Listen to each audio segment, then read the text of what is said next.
India first life में Salesforce एजेंटफोर्स की मदद से एआई आधारित बदलाव। सेल्सफोर्स के एकीकृत प्लेटफॉर्म के आधार पर इंडिया फर्स्ट लाइफ अब महत्वपूर्ण कार्यों में एआई एजेंट्स का उपयोग कर रही है। इससे काम की गति बढ़ाने, कार्यों में निरंतरता बनाए रखने और ग्राहकों को बेहतर अनुभव प्रदान करने में मदद मिलेगी।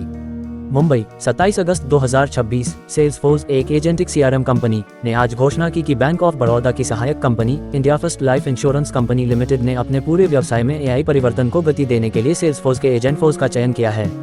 इंडिया फर्स्ट लाइफ महत्वपूर्ण कार्यों में भरोसेमंद एआई एजेंट्स का उपयोग करेगी। इससे बिक्री की गति बढ़ाने, संचालन को सरल बनाने और बड़े पैमाने पर ग्राहकों के अनुभव को बेहतर बनाने में मदद मिलेगी। ये पहल इंडिया फर्स्ट लाइफ के एकीकृत सेल्सफोर्स प्लेटफॉर्म पर आधारित है। ये प्लेटफॉर्म ग्राहक प्राप्त करने से लेकर बीमा दावे की प्रक्रिया पूरी होने तक पूरे बीमा सफर को सपोर्ट करता है। सेल्सफोर्स के साथ इंडिया फर्स्ट लाइफ के सहयोग का यह अगला चरण है। इससे अधिक बुद्धिमान और ग्राहक केंद्रित जीवन बीमा सेवाएं प्रदान करने के कंपनी के उद्देश्य को और मजबूती मिलेगी।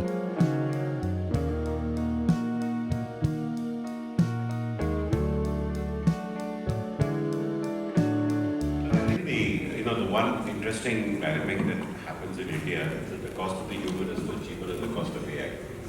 The foundational issue, that it's not just India, my entire region in South Asia, right? And you can attest this. In 2 years back. It's all about relativity at the end correct, of the day. right. So when we launched Agentforce, we had a customer come and say we were spending $7 for a call in a contact center. We managed to bring it down to $2, and they were celebrating. I had one of my customers from India sitting next to me. He said, "कहाँ से आए? हमारा तो ₹7 का call है." Right? Just to give you a perspective, right? And so I think two things, right? We need a forward-looking organization to say, yes, there's cost, but there's also customer experience in NPS. So I think when you think about the core parameters that drive AI adoption in the Western world is very different from what drives AI adoption in India. In India, AI is going to help three things, right? Nishan talked about the sales side, right? I think top line growth is where CFOs are greenlighting ROI faster than anything else, right? The second place is AI is going to solve scale problems, where earlier you did not have a technology to solve at scale, okay? Now, if you take an insurance business, right, which has tens of thousands of agents, earlier we simply could not, from a technology perspective, solve that problem of agency, of engagement in a cost-effective way. Today, that is, possible, right? And it's going to be, and those costs are only going to continue to go further down as you've seen it. Can we have some silence in the room? And so I think it's very, very critical that in markets like India and these emerging economies, where the cost of AI is still more than the human, the CFOs are asking the question, where is the value coming from? And that's what we are hyper-focused on. Right. See, I gave you that example of that research team. Just in order for you to understand, if you ask them, what is the insurance penetration? Now, should the insurance penetration be this low?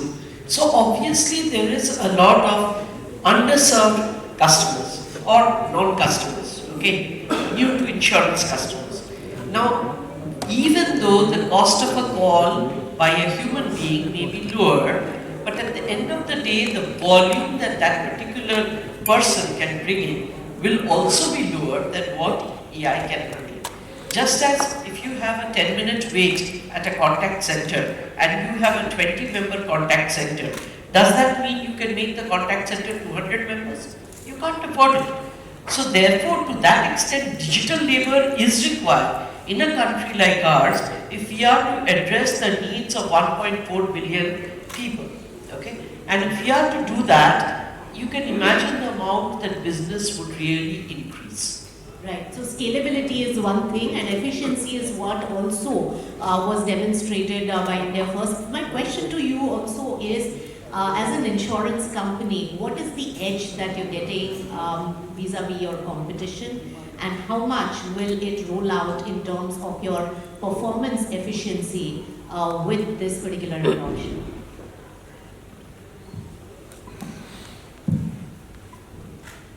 So I think I did share a few initial numbers, right? And the initial feedback is nothing short of phenomenal.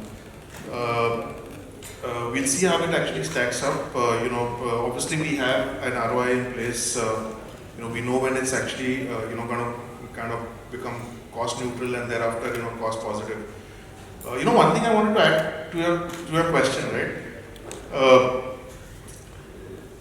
See, a lot of organizations, and now I'm looking at a customer lens, I'm not looking at the Salesforce lens. A lot of organizations, are adopting AI, are embracing technology because I dare say it's fashionable to do so.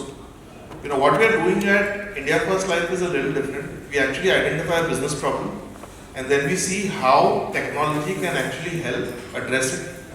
Clearly, if we address the business problem not using technology, you might have a cheaper solution, but that cheaper solution is going to be very, very short term. It's not going to kind of last the full journey. And as a result, you kind of, quickly do the math and see whether it's kind of helping you in the long run. ROI conversations, okay, if you ask me, at this point in time, very premature. It's you have a business problem, AI needs to address that business problem because AI is going to give you something which is sustainable. It's going to be a lot more efficient. And whether you make money or don't make money out of it, too early to take a call on. But I can assure you that it will make you money, but it will make you money in the long run. Hi, my name is Qualitative pieces. ROI is not only quantitative, it's also qualitative. If I can get my problem resolved in the first call, to if I need to call 15 times to 15 places, even if that is cheaper, it's not making a good experience. It's not creating the stickiness that I want for the customer. And in fact, in helplines, we have found that questions have actually increased on helplines. And we've gone back to the customer and asked why. This is our own experience, right? And customers say now we get such helpful answers. It's a pleasure to come back even with small problems. Earlier we decided we'll live with the small problems. Who's going to stay on the line for 10 minutes for somebody to respond? And that too they will come with a half a response. Today, we are immediately attended to and we get the full response. So we come back with more questions. So there is more usage of the product. So you've got to look at ROI in very many ways. Just looking at a number doesn't really cut it. Hello, yeah, hi. My name is Mukbil. Excellent presentation as always. Two very quick questions. The first one is that number 94% that you had on your deck. What is the source of that number? And secondly, my question is to Rishabh. I wanted to understand the split between, since we have been talking about scaling pilots, how many of these agentic projects are in pilot and how many of them have actually gone on to production? What is the split? What is the percentage? Very quick. We'll come back to you. I think Ashim has the source for the study that did the, it's a McKinsey report apparently. So we'll get you the source of the, Right. yeah. As regards to the agentic projects, correct. So last year we did 7 LLM projects. All of them were into production. None of them were pilot. Straight away we did a pilot and all of them went into production. In fact, 3 we rescinded back to make it better. This year, whatever agentic projects what we are doing, the POCs are done. So we are just going for production. So how many POCs are you currently doing? No, all of them the POCs are done. So all the POCs are done? POCs are done. And what is the number? Which number you want? The POC numbers. Number of projects? Yeah. Number of projects were listed there. Okay. Those are the projects. I'll take the numbers. Yeah. Thanks. Hello, myself Abhishek. So I'd like to know how this will make a better experience for the customer, considering like a lot of parameters are there into insurance, considering financial underwriting as well as medical underwriting. So how it will be helpful? So I actually got asked a very, very similar question at the ET Summit a few days back. And I'm going to give a slightly longish answer. See, when it comes to AI, right, and then you kind of marry it with the various industries that exist, the level of AI intervention will vary from industry to industry, right? I mean, you pick up something as basic as a Netflix, right? And there, you see 3 movies and suddenly you'll get a prompt that this is probably a movie that you might like, which is the simplest one. And you probably want to kind of invest your 2 hours and watch that movie. And at the other extreme, you probably have something like, if God forbid, but if somebody in this room had to undergo a bypass and you might have a pot to do it, would you be comfortable, right? I think insurance falls somewhere in the middle. Today, there are about, 130 crore, internet, mobile phone users, about 100 100 crore, internet users. There are about 2,300 crores of UPI transactions which happen every month. But insurance through digital means is sub 1%, right? So insurance, like I said, falls somewhere in the middle. I expect AI to play a very, very, very big role in risk mitigation, in fraud detection, in underwriting, in enhancing productivity of a sales guy, in training, in recruitment, but the core sales process, probably will still need human intervention, when it comes to a product like life insurance. So that's my answer. Sir, how accurate it will be, like considering like data capturing for it will be available for agents? I didn't understand. Asking how accurate. So I'll give you an simple example today. One of the things that ma'am talked about is data entry is a pain for all of us, right? Whether it's insurance, banking, you go, they will ask you to fill out a form. It's the same questions. Today with AI, you can just walk into the room, you can ask that particular customer to give a copy of your PAN or your Aadhaar card, and we can connect directly from the Salesforce system to the respective platforms in the back end. We can pretty much fill the entire application form for all practical purposes without the customer having to lift a pen, right? So that's the beauty of AI bringing the capabilities of document recognition, ability to look through unstructured data and structured data equally and be able to deliver that very, very accurate. And in fact, it's in India where we generate so much paper, this has been the #1 use case for almost every organization in every industry. Sir, I need to get everybody a chance, so please let me get to the other ones, we'll come back. Hi, this is Abhishek. I'm from Financial Express. Yes, sir. I have two questions. The first question is for IndiaFirst Life, second for both. Sure. My first question to Mr. Gandhi is on the term of the deal. You created a very good vibe of the partnership between both companies.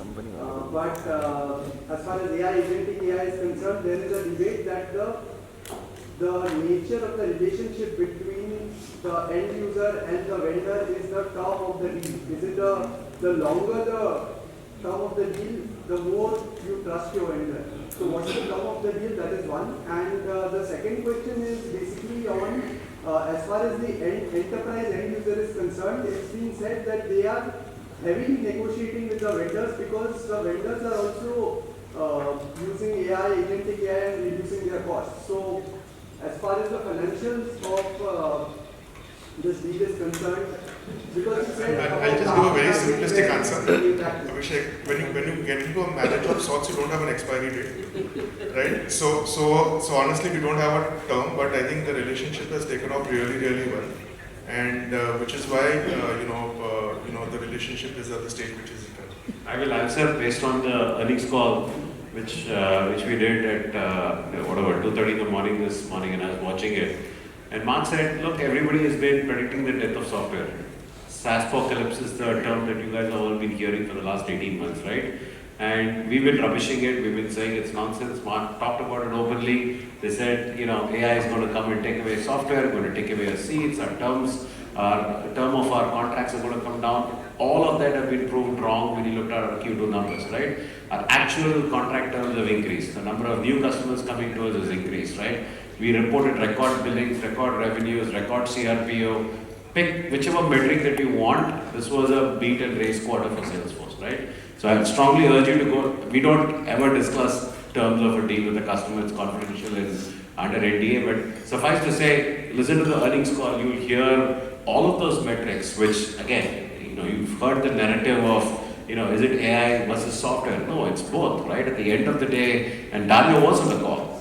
Today, if you go to CNBC, you will see the interview between Mark Benioff, Dario, and Jim Cramer. One of the questions that Jim asked was, Dario, hold on, I thought you were here to destroy Salesforce. How come we're sitting here in partnership? And he said, we're not here to kill anyone. If anything, he said, we are the largest users of Salesforce, one of the largest users of Slack, and we see benefit in this partnership. So I think this whole narrative is starting to, evolve, and people realize that at the end of the day, the work that we do for customers like IndiaFirst Life becomes the bedrock on the foundation which AI actually starts delivering that value. So that's how I would urge you to think about it. I think I'll add one more thing. While the term is very nice and what Rushabh mentioned, it's a partnership which you are going into it. What you should can see is that what we started off and what we are adding. that should tell the story, correct? We are adding more and more modules as we go by. So that gives a confidence on why we are doing what we are doing. Thank you. Next question. Yeah. Hi. Rashid, you called this year the year of the agent tech, and you announced this collaboration that you have partnership today. What is the kind of investment that will go in tech this year, and what part of the operating expense would that tech spend? So when we do yearly, correct, any new projects, we almost like a 40% of investment goes to new projects. So this year, predominantly, it's going to be in the agentic. So that would be large part of the tech spend, as in you won't be then making any traditional tech spend that you would. I'm talking about the total tech spend, lights on, plus if at all you are taking 100, what are the new spends, what we are going to do, invest in the new future, for the future, it is going to be 40%. And ma'am, same question to you. Are you seeing companies move their tech spend to AI, or is that another layer of added spend that companies are doing? See, the traditional spend will always be there. They have a regular tech stack to take care of, okay? But in respect to the newer projects, much more of it is on the agentic side rather than on other sides. So if you're looking at new tech spend is absolutely tending towards agentic, okay? The AI layer, data foundation layer. So those are the areas that are really taking up the new tech spend. Other than that, they have the regular spend on maintaining the stack itself. That continues. So, So just a question. When you said your tech spends and your AI initiatives that you're taking, how much of it do you think will help in reducing mis-selling as a problem, or will it have any role to play in it, or that way? And also, policy sales is something that is a bit of a concern in the insurance industry. So because of this, do you expect a substantial growth? As you said, the TAT has all improved, but is it also resulting in increasing policy sales? What kind of a growth are you expecting in your business this year using your AI? So, thanks Adhira for asking that one. Clearly, in the long run, grievances will go down. I mean, just visualize a situation which exists today, wherein you have, let's say, 4,000 sales folks at IndiaFirst Life, who are having individual conversations, with customers. While the training needs are paramount and the training imparted is also paramount. There will be individual nuances which creep in. Now you look at what we are actually moving towards, right? If you have a sales companion, all the sales conversations would get recorded. They would be kind of going through some sort of QC at the back office, and whatever is actually going wrong can actually get self-corrected fairly instantly. So early days yet, but in the long run, grievances will definitely reduce, and I'm very sure about it. And I think one more thing that Agentic does give us is it gives us scale, on pretty much everything. A lot of people ask us, will headcount reduce? I don't think it will reduce, but people will do different stuff, which means that the quality of the overall ecosystem actually enhances. And Shilpi, just I'll add one more bit to the question that you asked a few moments back. At IndiaFirst Life, because of Agentic, our cost ratios are not changing at all. Yes, there is a higher allocation towards Agentic, but we will actually cross-subsidize it from other businesses that we actually operate in. So, for the external world, if our cost ratios were X, it's not going to become X++ because of what we are kind of doing here. in this mis-sell piece, I'd like to add, see, when there is a conversation between an agent and a customer, okay, it's his word against the customer's word. If there is a grievance of mis-sell, very difficult to really understand who's at fault. The seller will say the customer didn't give the information, the customer will say I said this, in spite of that this was offered to me or suggested for me. Very difficult to determine who really is at fault. Here, however, when the agent is recommending something, The agent is doing it on the basis of certain things we have fed the agent, certain databases, certain knowledge articles, etc. Okay, so if there is such a grievance that there is a missell, you can go back and actually every piece of that interaction is auditable and observable. Okay, and therefore you can easily determine whether it is the customer's fault or whether it is the seller's fault, right? And not only that, if indeed the agent said something which was not correct, you can then correct the tree, correct the way you are, means adding the knowledge article, or correct the instruction that you are giving the agent, so that this missile never recurs again. This scenario at least will never recur. Okay, so to a very great extent, actually this is much more empowering, both for the customer, brings in much more trust for the customer, as well as for the seller. It protects the seller from such allegations. It protects the customer by ensuring that the right knowledge articles are being used in order to respond to whatever their needs are, whatever insurance fits them best. So overall, I would say that this is a far better step, at least in respect of this. Hello, yeah. Good afternoon, everybody. My question is like, the life insurance operations involve complex services, journeys like, claims, settlement, policy revival, KYC updates. What specific benchmarks are set for improvement, turnout time, first time right, resolution through autonomous Agentforce?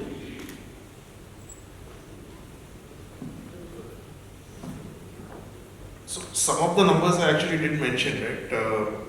We have benchmarks. They are very internal to us. Having said which, we're not talking about step-ups. We are talking about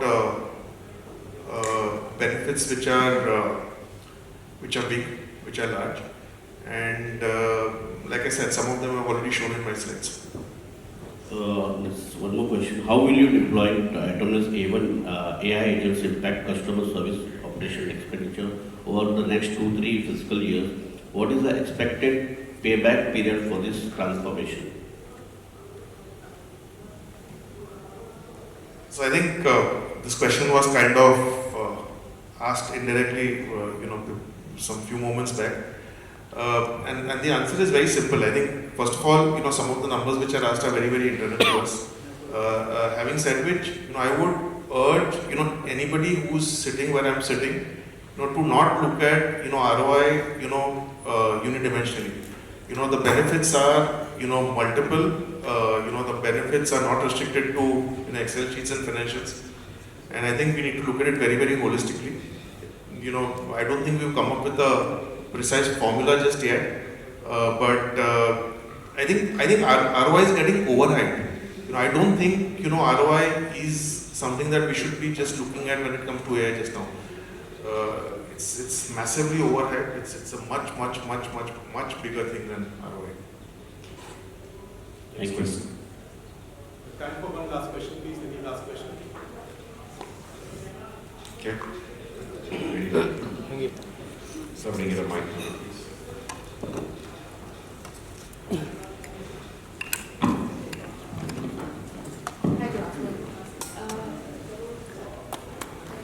Now that you would be maybe investing a lot into the agent force, could you maybe go slower on adding more agents to the agency network?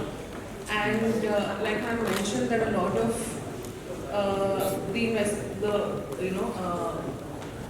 front end will also involve looking at what basis or what parameters the solutions are recommended on. Would you be integrating this into the other distribution channels as well? So, no, we're not intending to change, our expansion plans when it comes to number of agents or anything else. I did mention sometime back that, the productivity levels will go up, the efficiency will go up, but in your core sales process, you will still need the human.